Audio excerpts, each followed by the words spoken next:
Hello guys, welcome back to my channel. আপনাদের জন্য আবার একটি নতুন আপডেট নিয়ে এসেছি। সকল পুরুষ ও মহিলা প্রত্যেক মাসে 2000 টাকা করে পাবেন এই প্রকল্পের মাধ্যমে। কি এই প্রকল্প, কবে থেকে শুরু হতে চলেছে এই প্রকল্প, সব কিছু আজকের ভিডিওর মাধ্যমে জানাবো। ভিডিওটি স্কিপ না করে দেখতে থাকুন। তবে আপনারা যদি আমাদের চ্যানেলে নতুন হয়ে থাকেন তাহলে অবশ্যই চ্যানেলটিকে সাবস্ক্রাইব করবেন এরকমই নতুন নতুন আপডেট পাওয়ার জন্য। লক্ষ্মীর ভাণ্ডার প্রকল্প এখন পুরনো। প্রত্যেক মহিলাকে প্রতি মাসে 2000 টাকা করে দেবে নারায়ণ ভাণ্ডার প্রকল্পের মাধ্যমে। সুখবর, রাজ্যবাসীর জন্য বিরাট বড় সুখবর। রাজ্য সরকার রাজ্যবাসীর জন্য একের পর এক নতুন নতুন প্রকল্প এনেছে। এর মধ্যে লক্ষ্মীর ভাণ্ডার প্রকল্প হলো অন্যতম, যেখানে রাজ্যবাসীরা প্রতি মাসে মাসে 500 টাকা অথবা 1000 টাকা করে পেয়ে যাচ্ছেন।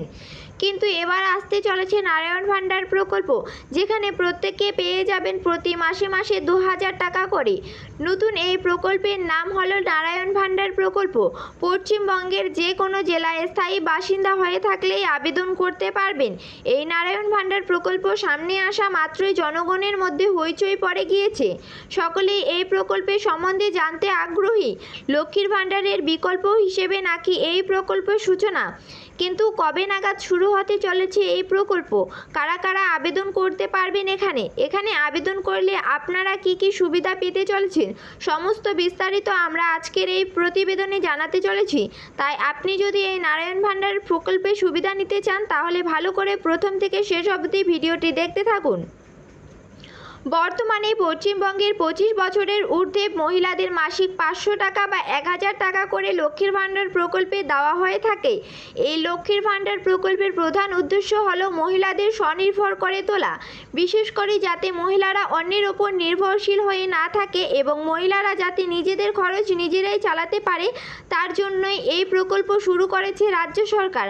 আর সেই লক্ষ্যে সাফল্য করার উদ্দেশ্যে বর্তমান রাজ্য সরকার জেনারেল ক্যাটাগরি মহিলাদের মাসে 500 টাকা করে দিয়ে থাকে। অন্যদিকে এসসি এসটি মহিলারা প্রার্থীরা দেওয়া হয়ে থাকে 1000 টাকা করে প্রতি মাসে। এই লক্ষ্মীর ভাণ্ডার প্রকল্পে রাজ্যের রাজনীতিতে বিশেষ করে সাড়া ফেলেছে। রাজ্যের মহিলা ভোটার প্রার্থীরা বেশ খুশি হয়েছেন এ প্রকল্পে, যা প্রমাণ মিলেছে গত বিধানসভা ভোটের ক্ষেত্রে। বর্তমানে লোকসভা ভোটে জনগণের সাড়া পাওয়ার লক্ষ্যে সরকারের এই নারায়ণ ভাণ্ডার প্রকল্পের সূচনা। এই প্রকল্পটি লক্ষ্মীর ভাণ্ডারকে পিছনে ফেলে দিয়ে প্রত্যেকে প্রতি মাসে মাসে 2000 টাকা করে দেওয়ার পরিকল্পনা শুরু করেছে।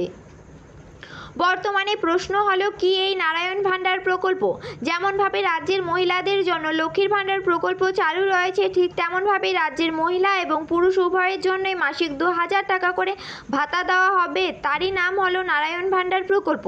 যেমনভাবে লক্ষ্মীর ভাণ্ডার প্রকল্প মহিলা ভোটারদের ক্ষেত্রে বিশেষভাবে প্রভাব ফেলেছে, ঠিক তেমনভাবেই এই নারায়ণ ভাণ্ডার প্রকল্পের মাধ্যমে মহিলা ভোটারের সঙ্গে সঙ্গে পুরুষ ভোটার প্রার্থীদের কাছে টানা এক কৌশল অবলম্বন করেছে রাজনৈতিক ব্যক্তিত্ব। তবে কবে থেকে এই নারায়ণ ভাণ্ডার প্রকল্প চালু করতে চলেছে এর কোনো উল্লেখ পাওয়া যায়নি, কারণ এই নারায়ণ ভাণ্ডার প্রকল্পে দেওয়ার কথা বর্তমান রাজ্য সরকার উল্লেখ করেনি। এই নারায়ণ ভাণ্ডার প্রকল্প ঘোষণা করেছে বিজেপি রাজ্য সভাপতি সুকান্ত মজুমদার। এই প্রশাসনিক সভাপতিতে তিনি বলেছিলেন বিজেপি ক্ষমতায় এলে তারা নাকি নারায়ণ ভাণ্ডার প্রকল্পের সূচনা করবে, যার মাধ্যমে লক্ষ লক্ষ নারী ও পুরুষ জনগণকেই মাসিক 2000 টাকা করে দেওয়া হবে। এর পাশাপাশি তিনি আরও বলেন যে বিজেপি সরকার ক্ষমতায় আসলে তারা বর্তমানে নারীদের লক্ষ্মীর ভাণ্ডার প্রকল্প বন্ধ করবেন না, বরং লক্ষ্মীর ভাণ্ডারের পাশাপাশি নারায়ণ ভাণ্ডারও চালু করবেন। অর্থাৎ লক্ষ্মীর ভাণ্ডার এবং নারায়ণ ভাণ্ডার যুগলবন্দি হিসেবে মানুষের দ্বারে পৌঁছে যাবে, যা তরুণ উপকৃত হবে রাজ্যবাসী। তবে যাই হোক, রাজ্য সরকার নতুন নতুন এই প্রকল্পের মাধ্যমে উপকৃত হচ্ছেন এবং ভবিষ্যতে আরও উপকৃত হবেন। রাজ্য সরকার আরও নতুন নতুন বিভিন্ন ধরনের প্রকল্প প্রণয়নের কথা বলেছেন, যেগুলো ভবিষ্যতে রাজ্যের জনগণদের কথা চিন্তা ভাবনা করে এবং রাজ্যবাসীর উন্নতি প্রণয়ন করা হবে। সরকারি বিভিন্ন প্রকল্প সম্পর্কে বিস্তারিত খবর পেতে আমাদেরকে ফলো করুন। আমরা আপনাদের সামনে সবসময় সঠিক খবর তুলে ধরব। বন্ধুরা, ভিডিওটি ভালো লাগলে like, comment, share and subscribe করে পাশে থাকা বেল আইকনটি অন করে রাখবেন।